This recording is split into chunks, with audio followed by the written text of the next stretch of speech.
प्रभु जिस घोड़े पे विराजमान है, ऐसा लग रहा है कि कामदेव ही मानो मूर्तिमान घोड़ा बनकर है। इतना लुभावना उसका बल, रूप, गुण, चाल, मोतियों की माला, मणि, इनसे सजाया गया है घोड़े को। और उसके पैरों में घुंघरू बंधे हुए हैं। और मुनियों को महासुख पहुंचाने वाले प्रभु लगाम पकड़े हुए दूल्हे रूप से बैठे हैं। जैसे प्रभु की इच्छा हो रही वैसे वो चाल चल रहा है घोड़ा। भगवान जब दूल्हे के रूप में सवार है तो सरस्वती जी कहती, मैं असमर्थ हूं इस रूप का वर्णन करने में कि और कौन वर्णन कर सकता है।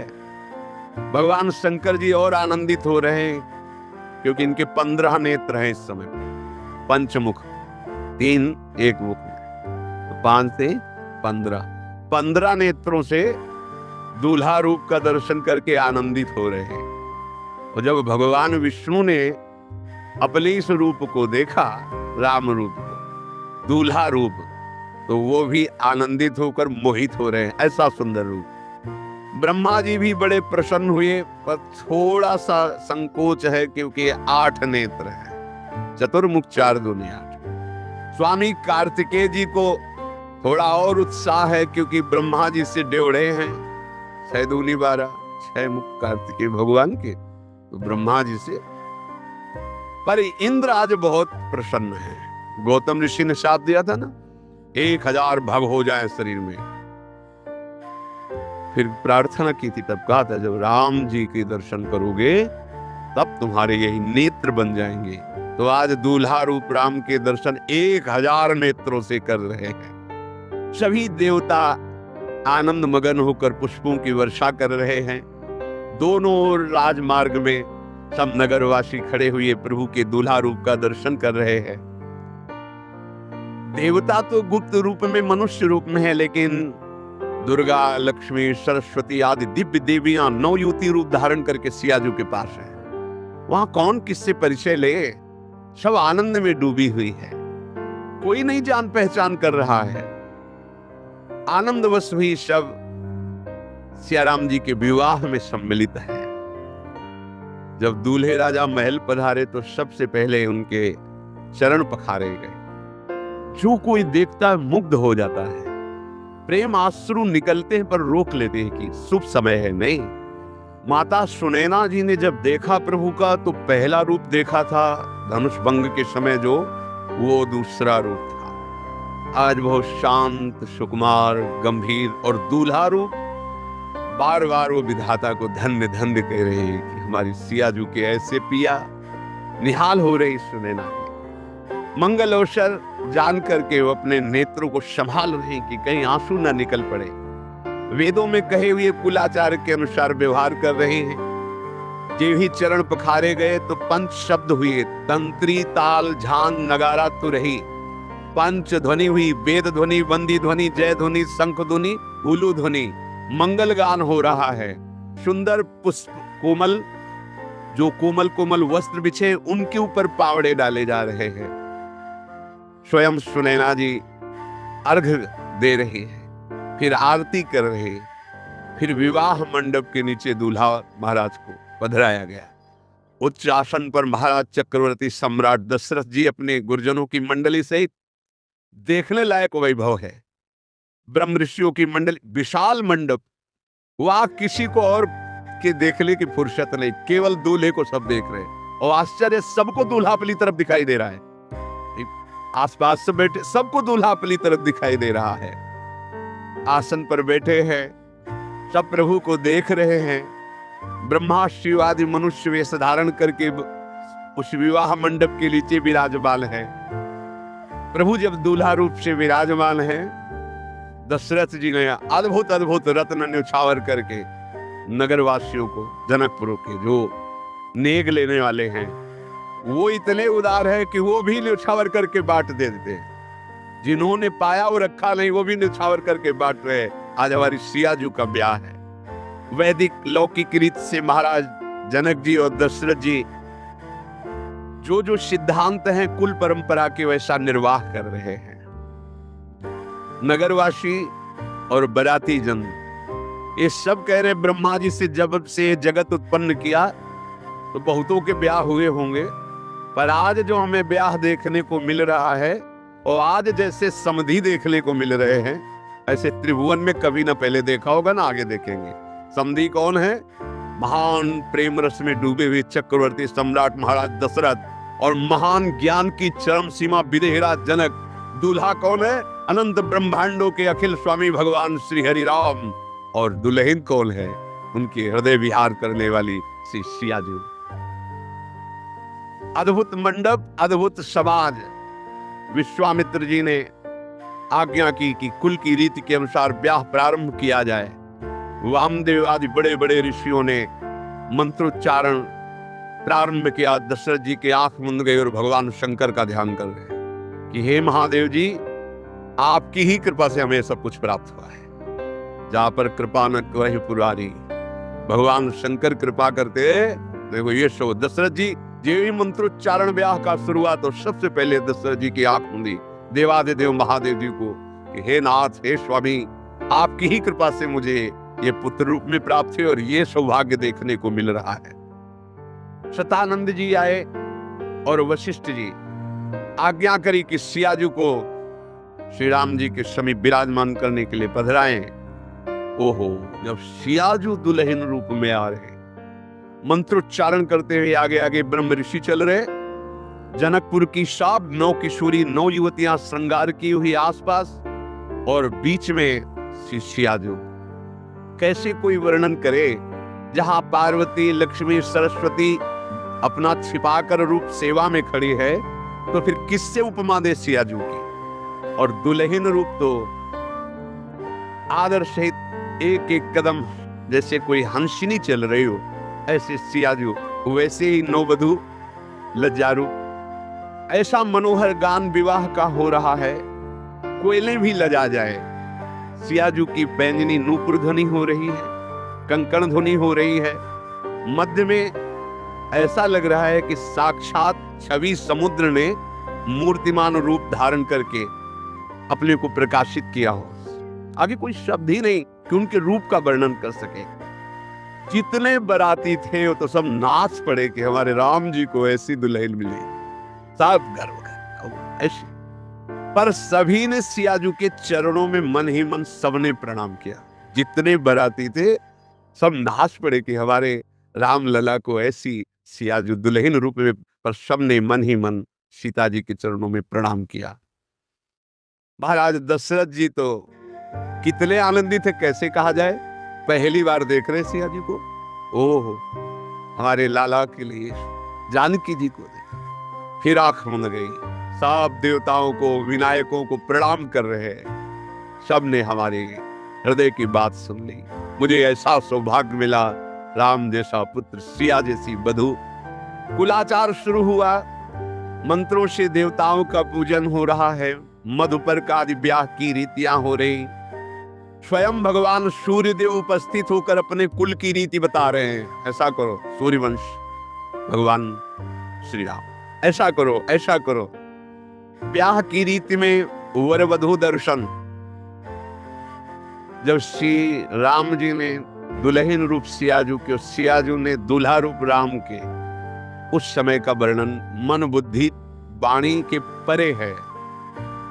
जिस समय हवन प्रारंभ हुआ तो पहले मूर्तिमान अग्निदेव प्रकट हुए और उनकी आहुति दी जाती है, और सीधे जिसके नाम से आहुति दी जाती है उसे पहुंचा रहे हैं। और वेद साक्षात ब्राह्मणों का रूप धारण करके वेद मंत्र उच्चारण कर रहे हैं। अखिल कोटि ब्रह्मांड के स्वामी का ब्याह है। जगत विख्यात जनक जी की पटरानी, वो ऐसे किया जाए, ऐसे किया जाए, ऐसे वो भी बता रहे हैं। श्रेष्ठ मुनिजन, सुहागिन स्त्रियां, श्रेष्ठ मुनिजन वेद मंत्र, सुहागिन स्त्रियां, ब्याह के गीत।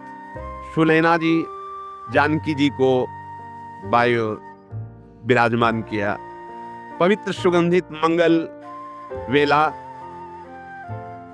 श्री जानकी जी का कर कमल, राम जी के कर कमल, इसे पाणी ग्रहण, बड़ा ये मंगल स्वरूप होता है। जो वैदिक मंत्रों में जो ब्याह की गति जानते हैं, उनमें वचन होते, 7 कन्या के वचन, 7 वर के। बड़ा पवित्र जीवन। गृहस्थी धर्म का मतलब ऐसा थोड़ी है पवित्र आचरण करते हुए भगवत प्राप्ति होती। गृहस्थ धर्म कोई साधारण धर्म नहीं, पर उसको अपने लोगों ने बिल्कुल शास्त्रीय सिद्धांत से अलग करके मनमाने आचरणों में, तो फिर वो अलग हो गया।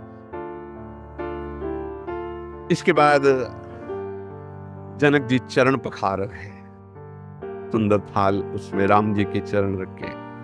बार बार परम ज्ञानी ब्रह्मबोध संपन्न महाराज जनक जी के अश्रु आते, बार बार रोमांच हो रहा है, शिथिलता बढ़ रही, प्रभु के चरण पखार रहे। जय हो की ध्वनि हो रही है, सुंदर संगीत बज रहे हैं। जनक जी बार बार चरणों को ऐसे स्पर्श करके शिथिल होते हैं। ये वही चरण है जिन्होंने गौतम मुनि स्त्री अहिल्या को परम गति प्रदान की। ये वही चरण है जिनकी धोन गंगा जी भगवान महादेव जी के माथे पर विराजमान है। ये वही चरण है जो मुनि जनों के ध्यान में बसते हैं। आज मैं बड़भागी हुआ, इन चरणों को धोने का अवसर मिल रहा है। महाराज जनक दोनों कुल के गुरु कन्या की हथेलियों को मिला करके साखोच्चार कर रहे हैं। जे भी पाणी ग्रहण हुआ, ब्रह्मादि देवता, मनुष्य, मुनि, ऋषि सब पुलकित होकर पुष्पांजलि बरसा रहे हैं। सियाराम जी को पाणी ग्रहण, जनक जी कन्यादान कर रहे हैं। श्री रामचंद्र जी को सिया जी समर्पित किए, हाथ जोड़कर अश्रु भर करके। अभी तो विदेह थे ही, पर आज विशेष विदेह हो रहे हैं। कुछ बोला नहीं जा रहा, बस हाथ जोड़कर पाणी ग्रहण करवाकर जानकी जी का कुछ कहना चाहते पर कह नहीं पा रहे। जनक जी की स्थिति है। ज्ञान शिरोमणि सुखदेव जी महाराज के गुरु हैं।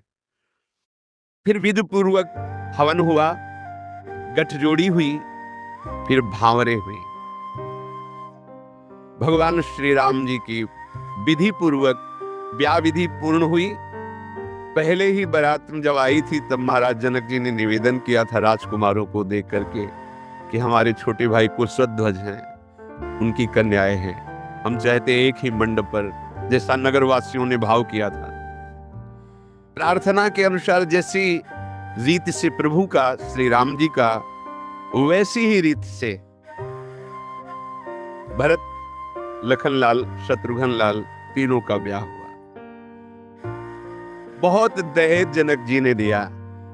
जनक जी हाथ जोड़कर सारी बारात को प्रणाम करते हैं। ये दैन्यता, ये वर पक्ष के जन सारी बारात को नमस्कार करते हैं। बहुत सम्मान पा करके अयोध्यावासी कह रहे हैं कि कैसी विनम्रता है जनक जी में। जैसे देवता और साधु केवल भाव चाहते, प्रेम से प्रसन्न हो जाते हैं। प्रेम एक ऐसी वस्तु है, किसी को भी संतुष्ट कर सकता है, किसी को भी। कौशलाधीश दशरथ जी से हाथ जोड़ करके जनक जी ने कहा, महाराज आज हम बड़े हो गए हैं, आपसे संबंध हुआ तो आज हम अपने को बहुत बड़ा मान रहे हैं।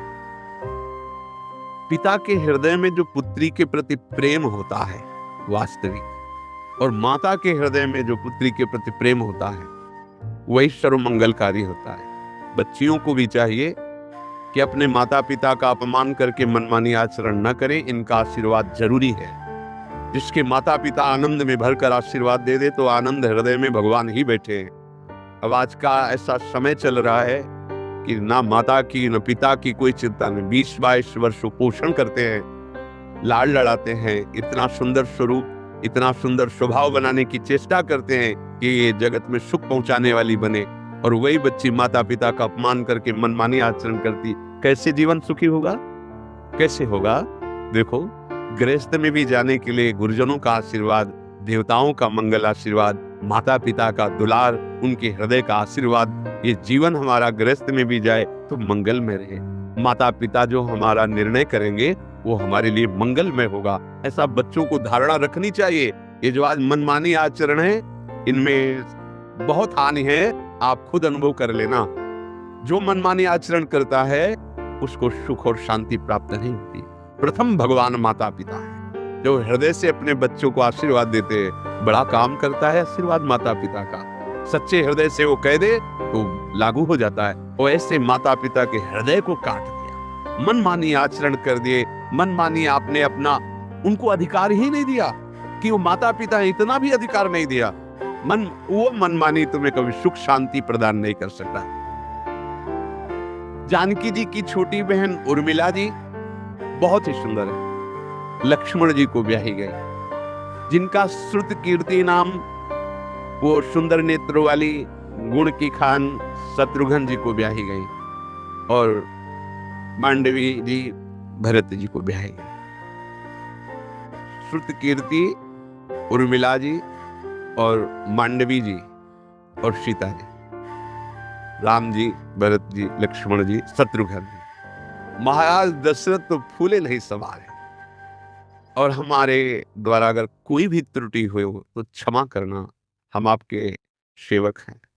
ऐसी दैन्यता देखो, जिसने अपनी पुत्री दे दी उसको अब कुछ देना बाकी रह गया क्या? ये धन, ये बाहरी वस्तुएं, ये तो बहुत ही मतलब निकृष्ट बुद्धि होती है जो ये तय करते हैं कि इतने लाख लेंगे तब तुम्हारी बेटी से ब्याह करेंगे। नहीं, हृदय का जब वो टुकड़ा दे रहा है आपको, तो उसके पास जो होगा वो देगा है। और सबसे बड़ी बात है, अगर वो तुम्हें धन नहीं दे पाया ना, तो हृदय से आशीष देगा तो तुम्हारा मंगल हो जाएगा। अगर तुम किसी को इतना प्रताड़ित करके कि अब बेटी तो है, ब्याह तो करना ही है, वो चाहता है कि मैं अच्छी जगह, अपने से अच्छी जगह ब्याह करूं, मेरी बेटी सुखी रहे, और उसके लिए अगर दहेज का ऐसा प्राविधान कर दिया जो टूट गया, वो ठीक नहीं है। सबसे प्रार्थना है, ये चला रहा है। दहेज का मतलब है कन्या के सुख के लिए सहर्ष जो माता पिता प्रदान करते। कोई ऐसा माता पिता नहीं है जो प्रदान ना करे। जब पुत्री प्रदान कर रहा है तो उसके पास जो है तो प्रदान करेगा ही। वर पक्ष के होते इतने तुम महान हो गए, कोई इतना लघु हो गया कि तुम्हारे पैर छू रहा है, तुम्हारे चरण पखार रहा है, तुम्हें बेटी दे रहा है, तुम्हें जो कुछ है अपनी वस्तु दे रहा है, इसके बाद भी प्रताड़ित किया जाए कि इतनी धनराशि मिले तो तुम तो बेच रहे हो। तुमसे महान तो वह जो दान कर रहा है, तुम्हारे लिए कन्यादान सबसे बड़ा दान कर रहा है। अरे उसकी तरफ देखो। चाहिए कि अगर उसको जरूरत हो तो अपने पास भगवान ने दिया हो तो सहयोग कर देना चाहिए। तुम बेटी की तरफ से तैयार ब्याह की व्यवस्था करो, हम अपनी बारात की व्यवस्था खुद कर लेंगे, कोई जानेगा नहीं, तुम्हारी तरफ से ही होगी। ये संबंध होते हैं। पर यहाँ यदि आप इन देवी शक्तियों का सम्मान करना चाहते हो तो चाहे बहु रूप में लाना हो या देना हो, दोनों भाव में अगर हमारे पास है तो हमें छुपाना नहीं चाहिए। अच्छे से अच्छे सुख सामग्री बेटी को देना चाहिए। अगर वो बेटा होती तो अपनी संपत्ति का अधिकार प्राप्त करती, हमें देना चाहिए। उधर से चाहिए वर पक्ष से कि जो वो दे दे वो उसकी बात है, मैं उसके जिलाए थोड़ी जीऊंगा। हमारे प्रारब्ध में जो हमारी प्रयत्नशीलता से संपत्ति, उससे वो अपनी पुत्री दे रहा है, काफी है इतना। बस ये देखना है कि हमारे परिवार के योग्य परिवार है, बस इतना स्वीकार करना चाहिए। इसलिए सत्संगी जिनके कान में आवाज पड़ती हो, इस बात का, इस धर्म का आदर करो कि आप अपने अनुकूल बेटी देख लो, ये तो ठीक है, पर अनुकूल धन मिले ऐसी चाह मत करो। अगर बेटी आ गई और पुत्र पवित्र पैदा हुआ तो कितना धनी हो सकता है, कितना आपके कुल को पावन कर सकता है। और धन आ गया और मूर्खता या ऐसी संतान हुई जो जीवन भर तुम्हें कोसती रहे, जलाती रहे, ऐसे आचरण करे जो ऊपर पुरखे हैं वो भी नरक चले जाए, सावधान। भगवान जब कृपा करेंगे तो निहाल हो जाओगे। उनसे मांगो, किसी व्यक्ति से क्या मांगना, वो दे रहा है जितना अच्छा है, ऐसे भाव से हो। यहाँ भी महाराज जनक जी ने जो चक्रवर्ती सम्राट महाराज दशरथ है, उनको बहुत सी दहेज में भेंटें दी। इसी प्रकार के अन्य वीडियो के लिए लाइक शेयर सब्सक्राइब करें चैनल को।